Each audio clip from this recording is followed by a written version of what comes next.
જય સ્વામિનારાયણ. કેમ છો બધા? મજામાં? લાસ્ટ લેક્ચરમાં આપણે ચેપ્ટર નંબર 13 પહોંચ્યા હતા, જેમાં આપણે એક્સરસાઇઝ નંબર 6th 1, 7th 1 અને 8th 1 જોઈ હતી. જેમાં મેં તમને કહ્યું હતું કે તમારે જાતે લખવાનું છે. હું તમને લખીને બતાવીશ. તો અહીં પ્રશ્નના જવાબ લખ્યા છે, જે તમારે આવી રીતે લખવાના છે. તમે પણ આમાં લખી કાઢ્યા હશે. સાચા છે ને બધાય? મેચ કરી લ્યો બધા. બરાબર, બધાના સાચા છે. Very good. તો આવી રીતે તમારે આન્સર લખવાના હતા. ત્યાર પછી 7th 1 એક્સરસાઇઝ મેં તમને હોમવર્કમાં કહી હતી કે તમને ગમતો તમારો પ્રિય તહેવાર લખવાનું છે. બરાબર, જે પણ તમે લખી નાખ્યો હશે. ત્યાર પછી 8th 1 એક્સરસાઇઝ, જેમાં પ્રશ્ન બનાવવાના હતા, જે તમે બનાવી નાખ્યા હશે. અહીં મેં તમને લખીને બતાવ્યા છે. જુઓ, ફર્સ્ટ 1 એ તો તમને આપેલો જ છે. સેકન્ડ 1, વડોદરાથી મામા આવ્યા. બરાબર, એના બંને પ્રશ્ન અહીં બનાવીને આપ્યા છે, જે તમારે લખવાના છે. ત્યાર પછી થર્ડ 1, ફોર્થ 1, ફિફ્થ 1, સિક્સ્થ 1. બરાબર, આવી રીતે તમારે લખવાના હતા. અને બધા જ સેન્ટેન્સની પાછળ ક્વેશ્ચન માર્ક કરવાનો હતો, કેમ કે તમે પ્રશ્ન બનાવી રહ્યા છો. બરાબર, તો તમે બધાએ કરી નાખ્યું હશે. ત્યાર પછી 9th 1 એક્સરસાઇઝ, નીચે આપેલો ફકરો સમજીને વાંચો. અહીં તમને સિમ્બોલ આપ્યા છે, પણ તમારે ત્યાં સિમ્બોલ છે એને રીડ કરવાના છે. એને શું કહેવાય? બરાબર, તો અહીં જુઓ, બધાનું ધ્યાન બુકમાં. નીચે આપેલો ફકરો સમજીને વાંચો. ભારત આપણો દેશ છે. આપણા દેશનો રાષ્ટ્રધ્વજ 3 રંગનો છે. સૌથી ઉપર કેસરી રંગ છે, વચ્ચે સફેદ રંગ છે, સૌથી નીચે લીલો રંગ છે. સફેદ રંગની વચ્ચે અશોક ચક્ર દેખાય છે. તે અશોક ચક્રમાં 24 આરા હોય છે. રાષ્ટ્રધ્વજ મારી શાળામાં ફરકાવવામાં આવે છે. મને રાષ્ટ્રધ્વજ ખૂબ ગમે છે. તો અહીં સિમ્બોલના આધારે સેન્ટેન્સ છે એ લખવાના છે.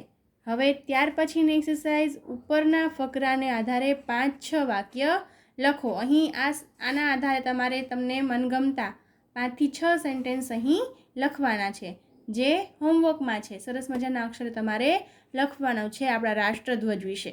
બરાબર, જેમાં આપ્યું છે એવી જ રીતે તમારામાં લખવાનું છે. અને આના આધારે તમારે બીજા સેન્ટેન્સ પણ તમે લખી શકો છો.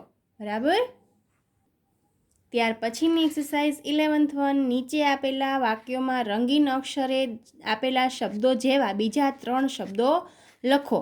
બરાબર, અહીં તમને એક હાઇલાઇટ કરી છે એક વર્ડમાં. હવે એ શું કહેવાય, એના જેવું જ તમારે નીચે 3 એના જેવા શબ્દ લખવાના છે. બરાબર, ફર્સ્ટ 1 છે, મલઈને લાડુ ભાવે છે.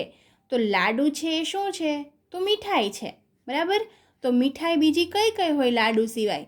તો છે બરફી, પેંડા, જલેબી. બીજું પણ તમે લખી શકો જે તમને ભાવતું હોય. બરાબર, ત્યાર પછી સેકન્ડ 1 છે, વિજય દિવાળીમાં તારામંડળ સળગાવે છે. તો દિવાળી ઉપર તારામંડળ નામનું એક ફટાકડાનું નામ છે. તો અહીં તમે લખી શકો તમને મનગમતા ફૂલઝર છે, મરચી બોમ્બ છે, જે તમને ગમતા હોય એ 3 શબ્દ અહીં તમે લખી શકો છો. બરાબર, ત્યાર પછી કેતનને ઉત્તરાયણનો તહેવાર ગમે છે. તો તમને જે 3 તહેવાર ગમતા હોય એ તમારે અહીં લખવાના છે. હોળી છે, દિવાળી છે. બરાબર ને? અમે બસમાં કાંકરિયા ફરવા ગયા. તો અહીં બસ છે, તો વ્હીકલના નામ છે લખવાના છે. બરાબર, સાયકલ છે, સ્કૂટર છે. બરાબર, જે તમને ગમતા હોય એ. ત્યાર પછી નવરાત્રિમાં કિશન ઢોલ વગાડે છે. તો અહીં વાજિંત્રના નામ લખવાના છે 3.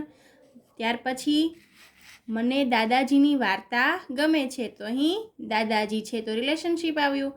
તો એમાં તમારે મમ્મી, પપ્પા, ભાઈ, બહેન જે તમારા પ્રિય હોય એ લખવાનું છે. ત્યાર પછી લાસ્ટ 1, મારી પાસે પેન્સિલ છે. તો પેન્સિલ છે એ સ્ટેશનરીની વસ્તુ છે, તો એમાં તમને જે ગમે તે લખવાનું છે. બુક છે, રબર છે. બરાબર, જે આમાં તમને સરસ મજાનું ગમતું હોય એ સારા અક્ષરે લખવાનું છે. આ પણ તમારું હોમવર્ક છે, બરાબર.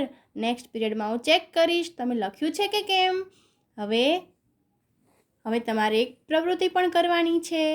જે નીચે તોરણ આપ્યું છે એમાં તમને ગમતા રંગ પૂરવાના છે. તમારું મનગમતું કામ આવ્યું, બરાબર. તો અહીં તોરણ અલગ અલગ આપ્યા છે, એમાં બધામાં સરસ મજાના રંગ છે એ પૂરવાના છે. અને ત્યાર પછી નમૂના મુજબ તહેવારના ચિત્ર જોઈ તહેવારને લગતા 4 શબ્દો સર્કલમાં લખવાના છે. તો અહીં જો તમને વચ્ચે શું દેખાય છે, તો કે દિવાળી જેવું લાગે છે કે દીપ પ્રગટાવવામાં આવ્યો છે, તો દિવાળીનો તહેવાર હશે. તો અહીં ફટાકડા હોય, નવા કપડાં પહેરવાના હોય, મીઠાઈ ખાવાની હોય, વડીલોને વંદન કરવાના હોય, બરાબર. તો અહીં તમને વચ્ચે શેનું ચિત્ર દેખાય છે? બધાને ખબર પડી ગઈ હશે. આ તો આપણું રક્ષાબંધનનો તહેવાર છે, બરાબર ને. તો અહીં સર્કલમાં રક્ષાબંધનને લગતા 4 શબ્દ છે તમારે લખવાના છે, બરાબર. તો આજે આપણે આ ચેપ્ટર અહીં પૂરું કરીએ છીએ. ફરી મળીશું નવા ચેપ્ટર સાથે. જય સ્વામિનારાયણ. આવજો બધા.